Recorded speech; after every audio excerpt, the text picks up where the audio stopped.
We are very happy to have you here, Barbora. Just a few words about her.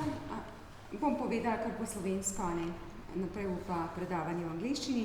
Torej, Barbora Kundračíková je glavna kuratorica in umetniška vodja zbirke sodobne umetnosti v Muzeju moderne umetnosti v Olomoucu in tudi docentka na oddelku za umetnostno zgodovino Univerzi Palacký. Sodeluje tudi z različnimi raziskovalnimi centri, s fotografskim centrom CAS in pa deluje kot samostojna kuratorica oziroma kustosinja. Njena področja zanimanja so evropska vizualna umetnost 20. in 21. stoletja in tehnične reprezentacije v vizualni umetnosti, potem umetnostno-zgodovinska metodologija in analitični pristopi k estetiki. Zdaj, jaz sem imela priložnost poznati Barboro, ko me je povabila k sodelovanju na razstavi na Trienalu srednje evropske umetnosti v Olomoucu. Imela je tudi nekaj zelo zanimivih predavanj o češki umetnosti sodobni, torej v 60-70 letih v okviru mojih predmetov, tako da sem zelo vesela, da boste imeli priložnost poznati tudi vi. Hvala. Thank you, Barbora. Okay, thank you very much. I almost understand Slovenian, almost. Now, I'll just open the presentation and start with that. And it should work like this, yes. So thank you very much for coming for my lecture. Thank you very much to Ursula for inviting me, actually, or accepting me here into the department, because it was a great pleasure and I really like the work of the Academy. I kind of appreciate how you somehow are able to work not just with contemporary practices, but also to think about art in general, which is kind of important also for me. As you mentioned, I am a curator, but also teaching at the university, and actually through my professional practice, I'm always in this kind of shift in between theory and practice, and this is also something which somehow might push the lecture, which I would like to present. It's on one sense a starting point for me, and it might look through the presentation that I am catching too many rabbits, but hopefully it will somehow go to the conclusion, or I find some conclusion at the end, hopefully, also in a real practice, artistic practice, because I would like to show you some context, some artistic works I find kind of interesting, and it might be hopefully in cohesion with, no, I cannot do this, right? Sorry for that, because there is this artifice I have to wear, so I stay with this here, and be just too warm, I guess. I'm presenting some main references here already on the first page, so you can see that I'm delving somewhere in between pragmatist philosophy, between neurosciences and neuroaesthetics, and I'm also highly interested in the concept of art as a tool or technology, which is highly problematic, and I will get back to it through the presentation. It should take like 30 or 40 minutes, something like that, hopefully no more, and there will be space also for discussion if you'd be interested.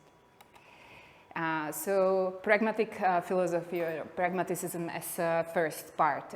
It's something which is, of course, highly connected with modernistic culture, coming from the end of 19th century, basically, very much situated in the context of Western philosophical world, American world especially. And this kind of philosophy is somehow opening us to the field which is not so much connected with the essence of artwork, some sort of identity of the artwork as such, which might be connected with physical quality, but mostly it's connected with conceptual and imaginative quality. Essence was something which Western culture, let's say, was proposing in the previous decades and centuries, just trying to find some sort of ideal world or construct some sort of ideal world which we are reshaping in the real practices, in the real worlds as such. In that case, I work with pragmatism in the context of a theory as a base for constant shift, let's say, and constant discussion, which is, of course, something which is highly attractive to our society right now, because we feel ourselves that, let's say, some sort of paradigm has ended, and there is this space for negotiation, new rules, new conventions, new possible worlds we might share. We've heard during the lectures through the semester, through this week actually, a very nice paper presentation which focused on heterotopias on other places, and somehow the societies, I think at least, in this sense, or in this maybe nature, in the situation that we are forming endless heterotopias, endless new systems which are private, which are subjective, which are not able to be somehow shared. And pragmatic approaches somehow overcomes this kind of problem in the system or in the society which is not normal, let's say, which has no base, or the base is very much in the move. There are, of course, different ends of this kind of thinking. One is, if I'm mentioning losing the essence as such, or let's say reduce it to something which might be discussed and which is open for changes. The other thing is also not necessarily decline, but change in some sort of aesthetic system, and working on the other hand of in the context of something which we might call aesthetic regime, something which as a net covers the whole system and gives it a meaning in the secondary level, on the aesthetic level, which we still, I guess, and I feel it at least, we divide from context or from something which is also the meaning of the world as such. Very much interesting aspect is this openness or turn to processes. This is what I'm also interested in. On the other hand, if I'm working in the institution and I'm working with the collection, I need final results, not just processes or protocols which are connected with that. So this kind of paradox is something which really turns me on, I would say, and I'm thinking about it, how the institution actually might develop in another way, or how to deal with physical world, material world, and so on. When I went through the week, through the exhibition spaces and galleries here in Ljubljana, it's more and more evident that artistic world today is about activism, everything is about argumentation, changing situations, and so on. What I was quite surprised of is this, and it's some cases at least, not necessarily a problem, but some sort of, yeah, I would say a problem with aesthetics and how to really present the work of art, how to really open it for some sort of a discussion, not just a final piece, but really this kind of a potential of activism. Because there I would see another paradox which we have to develop somehow in future thoughts, if we would like to really proceed in this kind of a way of thinking about not just art, but the world as such. And changes in the museum and the problem of institutional critique, this is another element I would mention if I'm following the path of pragmatism and somehow would try to, make argument for it, why to still stick to it or deal with it in 21st century. Pragmatism as such, as you know, as I said also before, is some theory, let's say, which was established at the end of 19th century and somehow presupposes the modernistic aspect of the society of the 20th century. It really comes from the Western context, from American context and so on, and it's very much connected with practical aspects of dealing with this kind of society, forming it, making the argument space, making the space for discussion itself. And a key figure in this context is, of course, John Dewey, also because of his special position towards museums as such, which at least in the first phase, he saw as very problematic institutions which somehow, conserve the world and don't make it open or don't give it for another discussion, possible discussion or sharing, let's say. Dewey's aspect or Dewey's approach towards art and artwork as such during his life really changed substantively, and he ended with the theory which is very much connecting learning with appreciation of artwork as such. Learning is a basic activity we are approaching artwork when we try to work with it somehow. And what I like about this kind of aspect is not just this idealistic element that you can really be in the context of the ideal world. You can make this kind of idealistic approaches and through the single artwork trying to re-establish the social connections and so on, but also this kind of activistic aspect which is necessarily inside it, because you have to be active when you are somehow dealing with the artwork as such. So somehow these elements again are based in the context as we can follow it right now in the real world, in the real practice of let's say gallery institution, Kunsthalle, or also museum institution, which with the collecting and so on is of course much more responsible for the future interpretations also. So in the other slide, I'm really focusing on the concept of learning. What does it mean? How does it work? And what pragmatism as such can actually say about it. And in that case, I would say that pragmatism is really very much connected with post-structuralism. This kind of idea that world is structured, that it's somehow horizontal, that it changes, I mean, in perspective, interpretation, in power position, and so on, with production and distribution of, let's say, it might be products, it might be also artworks, and so on.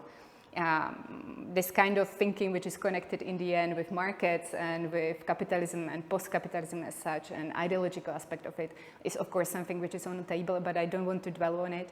I think it's just, it will be always the base we have to deal somehow with, but on the other hand, I would like to stick to theory of art. So I'm leaving that part and just understand it as something we have to deal with in the real practice in the end.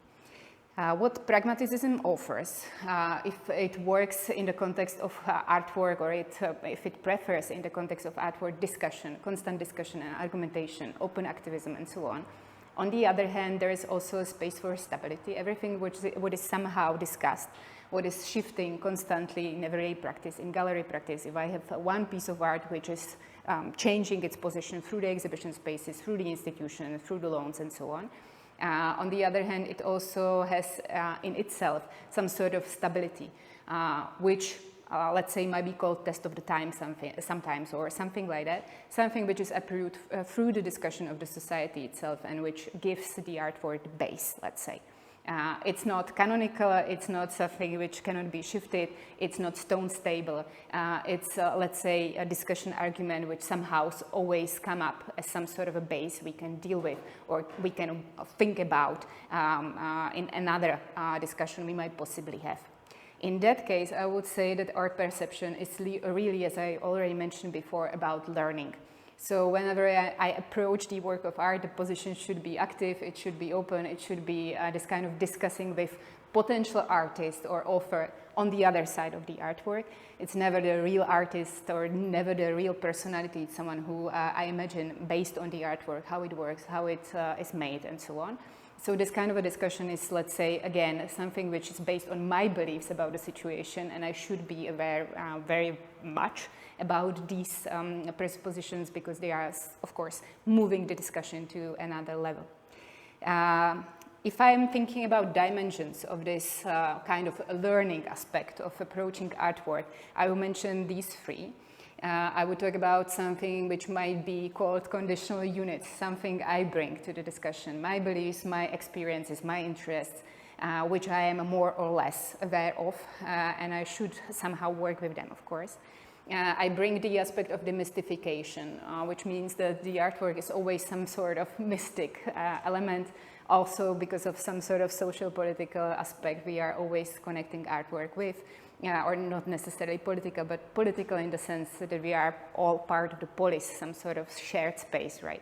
And the artwork has this kind of element of mysticity, something which is hidden, something which we can approach only partially, and what we deduce from what we get in a physical world, of course. And the third aspect is recontextualization, which comes from those two before, because then we are dealing with the artwork in the context which is new, which is somehow shifting the position, of course, which also lead the discussion for another, not necessarily level, but let's say to another step. I very much admire work of Richard Rorty, also because it's very clear-cut in many elements. It's also reflecting the space of constant discussion, and what does it mean actually to discuss this kind of elements. So I just quote from him one of the quite nice summarizing summarizing a few sentences which might somehow also stabilize what I am talking about actually. And I would like to illustrate it with one special piece which is very well known, of course, and it's work by Gerhard Richter, which reflects the situation of the 18 October 1977 and the whole concept of it, and the whole series of photographs and paintings made by the photographs, covering this, let's say, historical situation, but we are not very well, or we don't have to even be very well known. It doesn't have to be very well known to us what actually happened. It's just this kind of visual aspect or visual quality which is mesmerizing, which comes from news and from the media, and which somehow is catched in the end in the painting itself, but in this way. You probably know that part of the series were another painting, series of them, which covered all the members of the group and covered the whole situation of the end of 70s as a special moment in not just German history, but also West Europe or European history as such. I would prefer this kind of contextualization, I would say, which somehow brings all these elements together. My point in that case is that we somehow intuitively understand the photography in one way, right? And take it as some sort of justification, some sort of informational source, which is really near to the reality as such, which is casually based on the reality aspect. So we can read it almost, not just perceive it in aesthetical way. What Richter did is, of course, as you all know, conceptualize the whole element and the whole process of getting the information, and also of the construction of a historical interpretation or historical understanding as such. This is what I am highly interested in, because in that aspect we are working with classical media, with two-dimensional image which is hanging on the wall. We can install it quite easily, as what you have here in the lecture room number 7, just painting on the wall. And we are approaching this kind of, let's say, not even a physical element, we are approaching some sort of a net of information or net of data we are somehow interpreting. And how we interpret them, this is what I'm interested in, because I would say, and this is actually something I would like to go through the whole, through the second part of the presentation, is very much spatial. It's spatial in the context of imagination and conceptual feeling, but it also is a spatial in the movement of the, in the space, gallery space as such.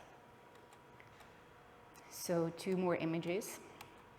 I can imagine the situation, because I'm always thinking like that, how to present it actually and how to work with that, if to have them in one space or if to somehow divide the space around and make it like a chapters of the situation, or make it some sort of a puzzle of it.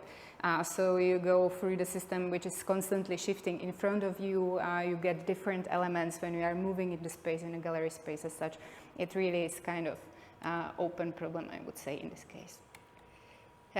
This is another quote just to illustrate the situation, and actually some also quote who would put us to the other context I would like to reflect, at least briefly, by William James. The whole topic of the presentation is connected with this specific approach and the philosophy of Alva Noëja, or approach of Alva Noëja, I would say, which is between cognitive sciences and philosophy as such. I follow Alva Noëja for some time because I'm kind of interested in how the perception as such works. And he started in this field, cognitivity, perception, formation of the information, of the knowledge, and then shifted to philosophy as such. And I would still connect him with pragmatic approaches in this context, because I feel there is this kind of shift or tendency to start philosophical thinking from what the mind is doing based on our sensual experience, which is, you know, blunt and quite easy, but on the other hand, it's kind of problematic. You probably were part of some experiments with perception, like eye track or something like that, where the result is always, in the end, about how and which part of the brain is reacting to which moments we are dealing with right now, but it's impossible to find not just the center of this activity, but also the, let's say, meaning of the activity. What does it really mean? And when we get to more complex problems, and when we get to conceptual art, there the real problem starts.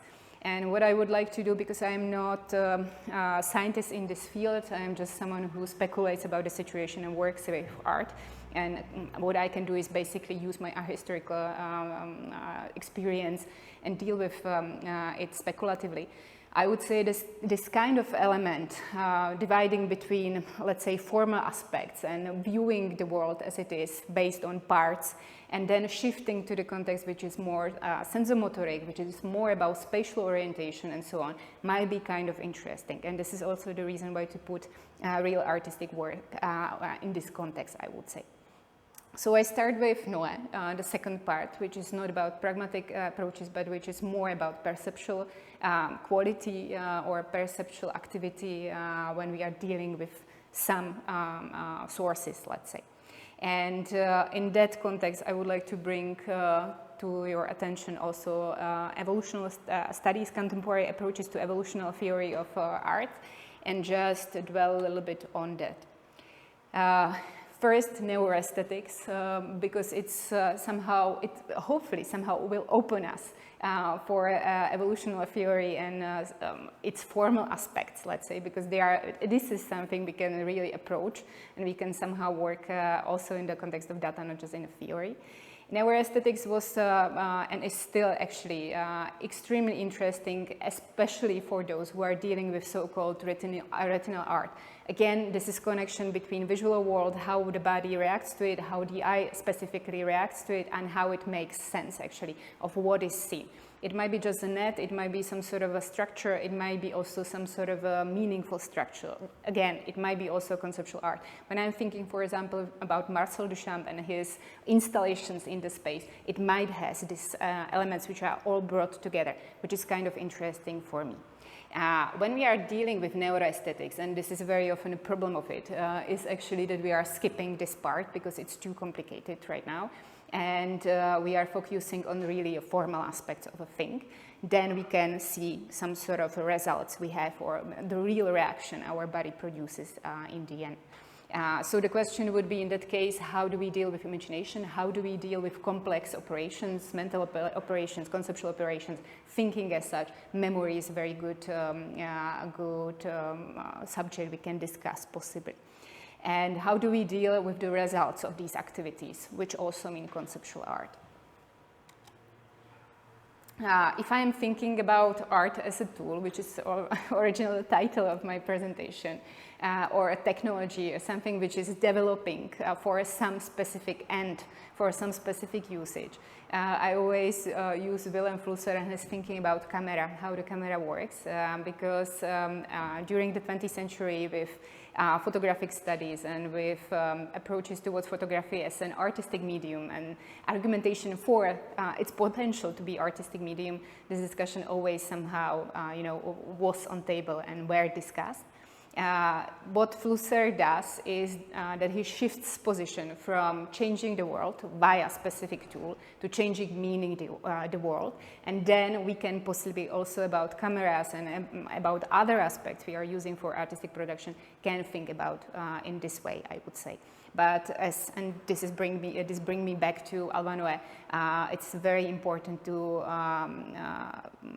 to complement this specific and very easily understood, intuitively understood word tool with this arrangement around it. It's a strange tool, it's a specific tool, which might be described like that mostly, thankfully, to metaphorizing the context we are in. But let's say that via that, and via conceptual revolution, via performative approaches we are developing highly through the second half of 20th century and around 2000, and again in these days, we can shift our position to the changing the meaning of the world, not changing the world as such.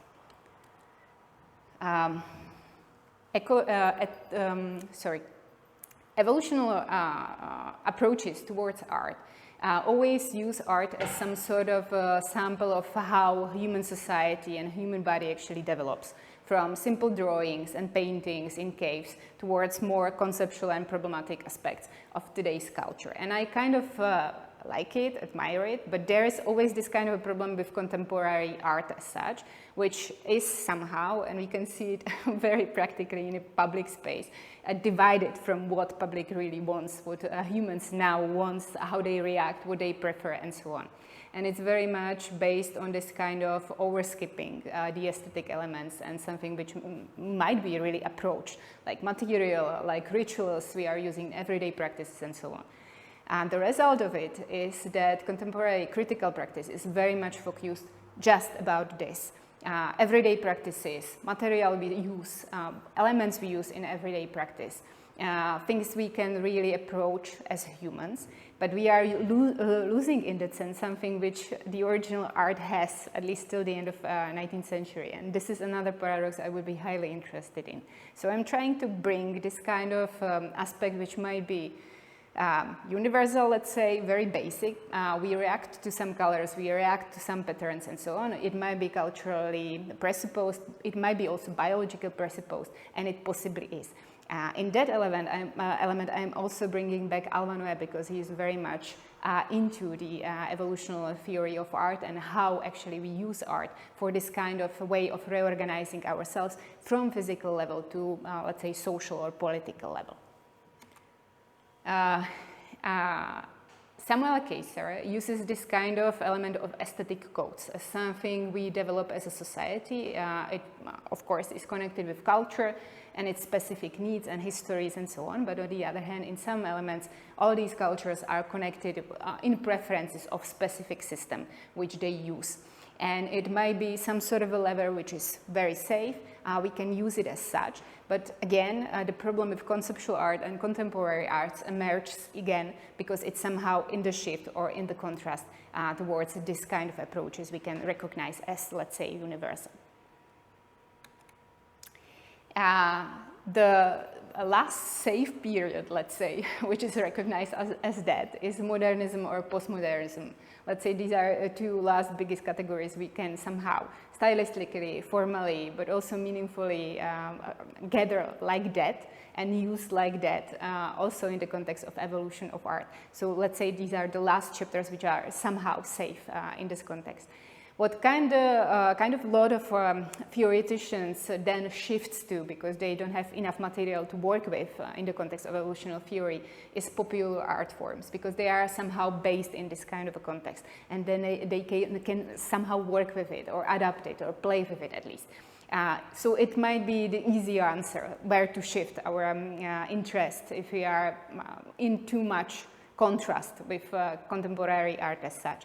But I don't think it's actually necessary, and on the other hand, I also think that contemporary art, as I said before, is pushing for this kind of a change, also because, or not just because, but through the way how it uses things we used to know or we know from the everyday practices, let's say.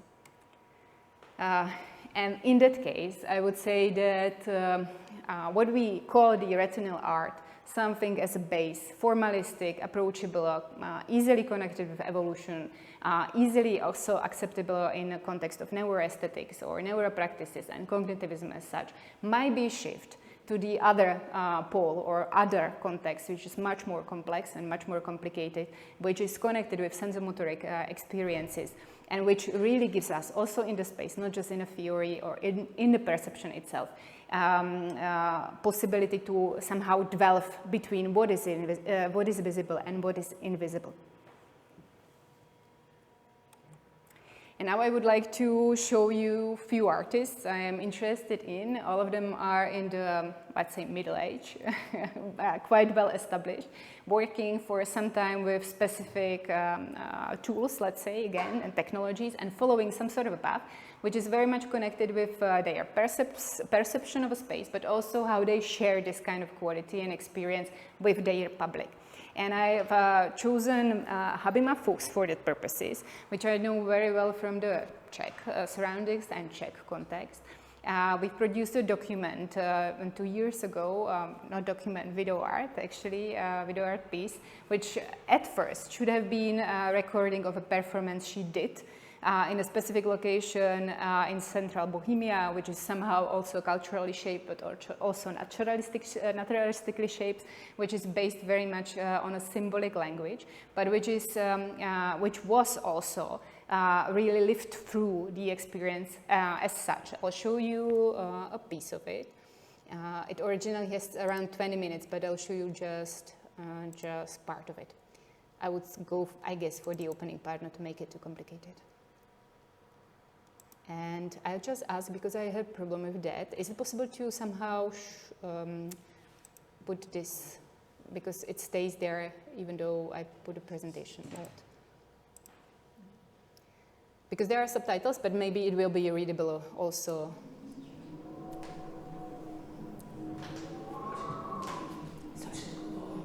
Okay, thanks.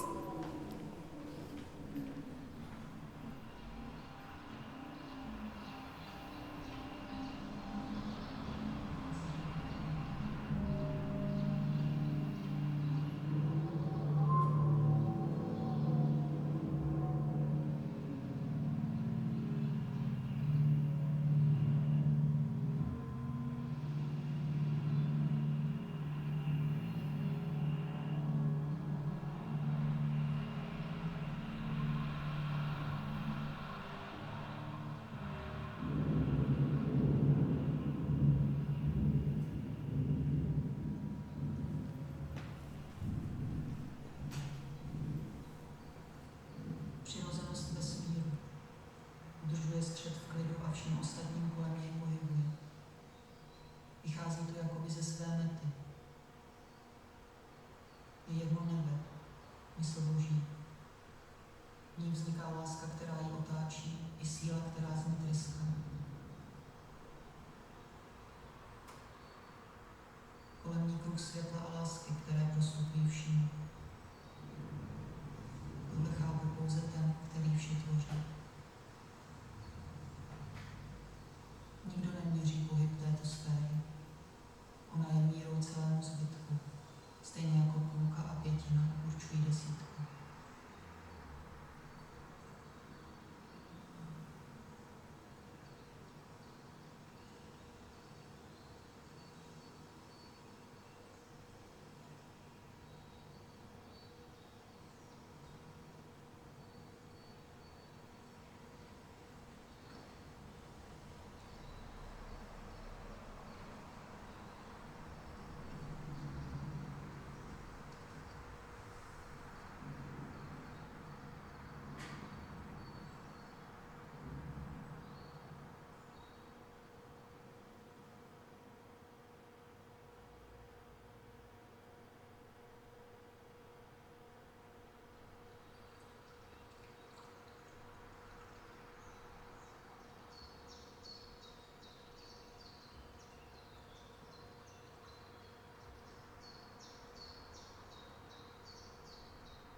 I skipped the central part just to show you the ending, which is kind of radical.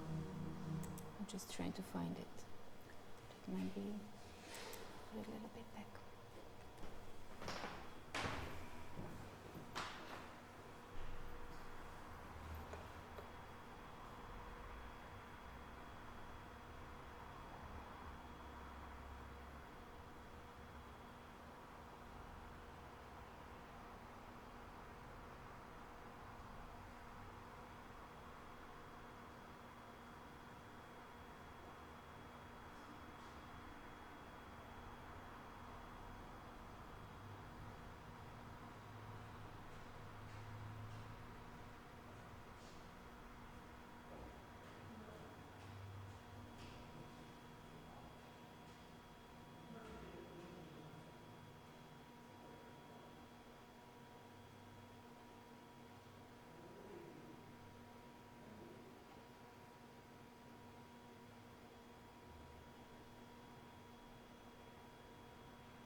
Čím víc lásky nachází, tím víc sama dává.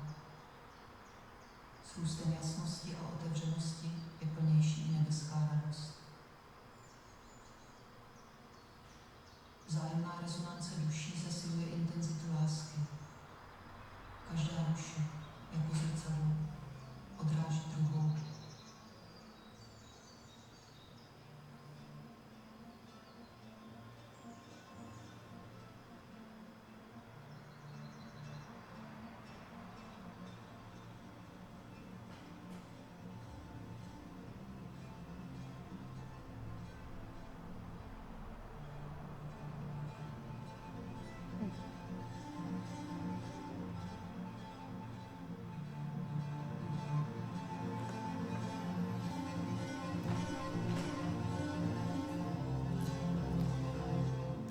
Okay, I stop it here. If you'd be interested, I can give you a copy of the film, which I like a lot actually, because I think it works very well in the context also which I've mentioned. It was kind of, it was a real artistic project, I mean, and we started with the performance and ended up with the video, which should be somehow presented also, right? Which is kind of expressive, which is very much metaphorical, which is very much also based in the context of this, let's say, cultural spectrum, but also polis. The parts you haven't seen are about polis actually, how it's formed, how it's based about on the communal levels, let's say, how it's based on some sort of a system of conventions, which are also always visible, but which always somehow works within its invisible space outside them, and which should be somehow always argued not just in a world, not just in words, but also in practices, in a spatial context and spatial movement. So this is one sample. This is the other, and I'll show just this photograph and these two. It's a selection of 9 images actually, made by Austrian artist Johanna Tinzel. And it was used before COVID, but then redeveloped during the COVID and presented also after the COVID as, let's say, some sort of autonomous projects, not just chapters. The series covers the situation, movement, being in the space of one specific woman.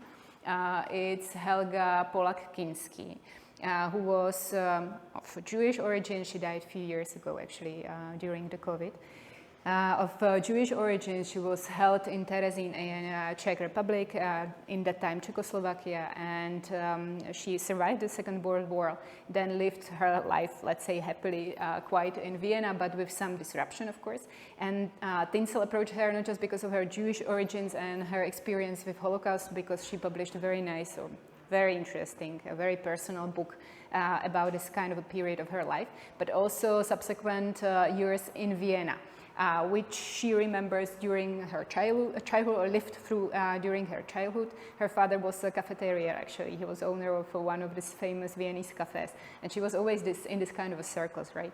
But also then, when she came back after the war and lived in the same community, same society, which somehow pushed her, of course, you know, in the context we all know actually very well, of course.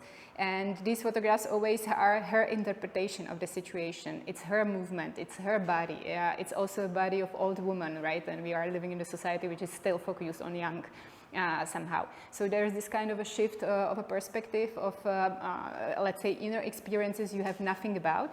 And they always have this kind of short description, which always, it even doesn't have to mean anything to you. Like, she was my friend, but politically there was also an alienation, which somehow reflects her situation during or before the Second World War, before she had to leave Vienna. Or today I'm now no longer afraid, which is kind of a statement for this photograph. Which I like very much from the circle because it's very simple, it's very unistic, it's also very performative in some aspect. How we deal with this selection, how it might be presented in a gallery space, how again it might you yourself think about your movements, about your possibilities in the space, about your perception and what does actually mean to perceive something and then to share it or discuss it or have this kind of experience. I would say even holistic experience, although it's very problematic, is kind of interesting for me. And of course it changed, I mean, the interpretation, but also the work with the body in the public space, especially during the COVID. I have still this kind of a feeling that we already forgotten this situation we were in, but somehow it's of course present also in this reinterpretation of the possibilities of artwork. The first case I would like to present very briefly is Jaro Varga's project for a Shamorin synagogue, which I find kind of very interesting because it's activating towards the viewer or the public which enters the space as such. Varga is Slovak artist, again same generation artist who very much works with the, let's say, not just cultural aspects or cultural situation and so on, but also with literacy as such in general sense. In Olomouc we prepared a very nice project which reflected Jesuits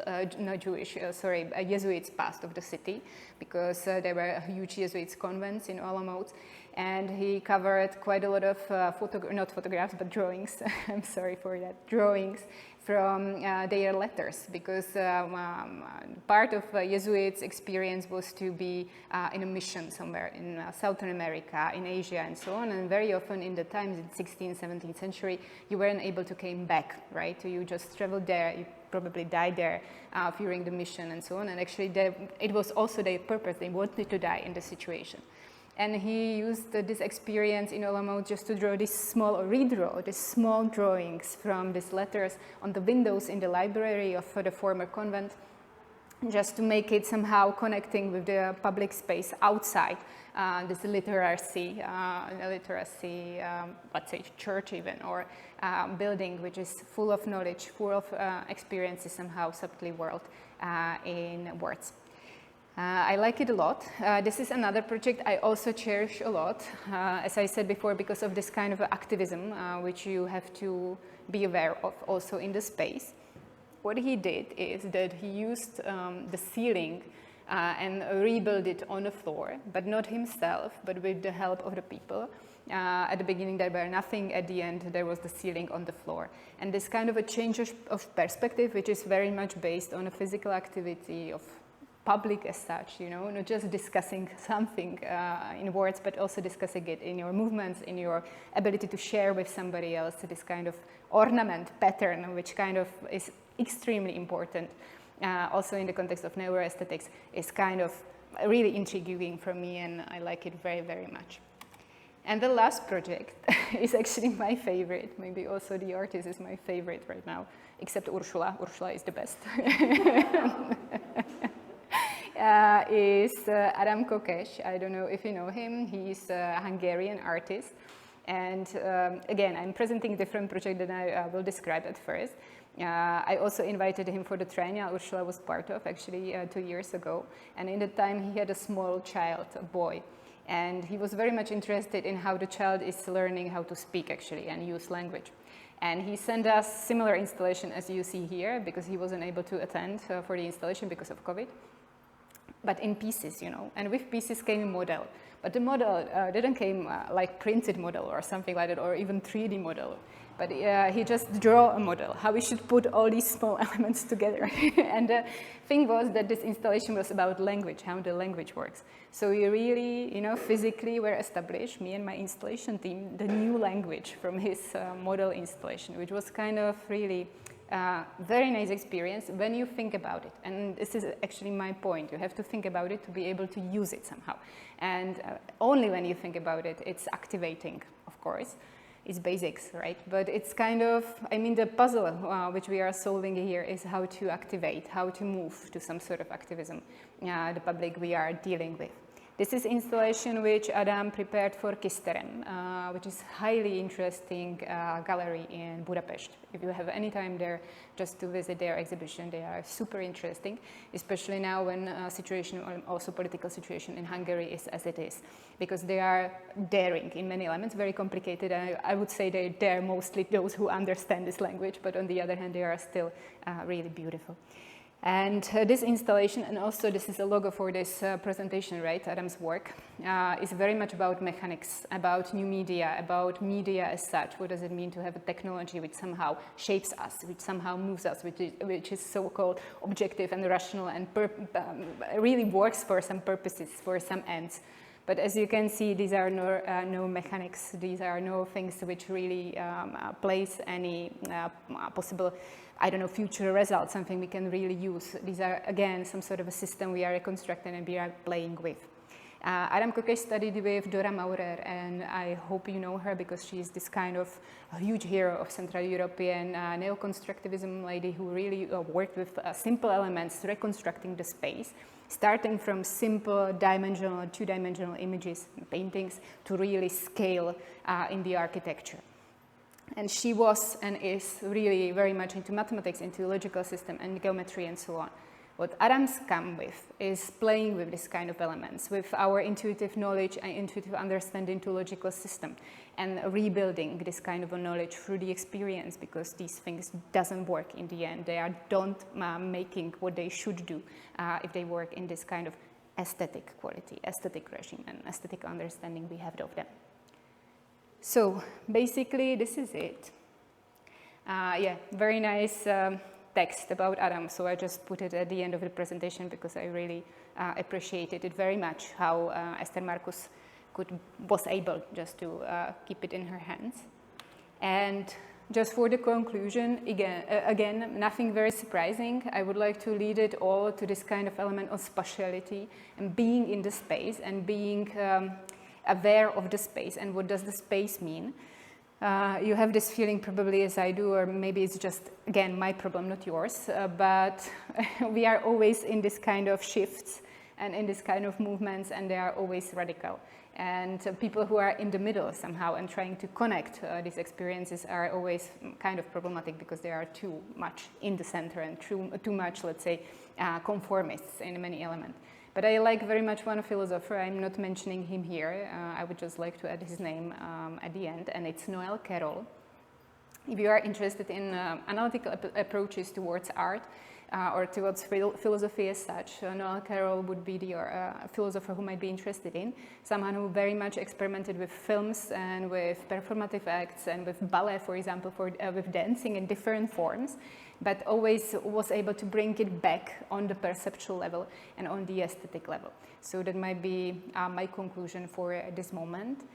This is a working paper only, and I am just starting to work with it somehow altogether, and also using my curatorial practice and art historian practice, but hopefully it's going to somehow melt also with your help. So thank you very much for your listening and for this opportunity, and that's it. Thank you.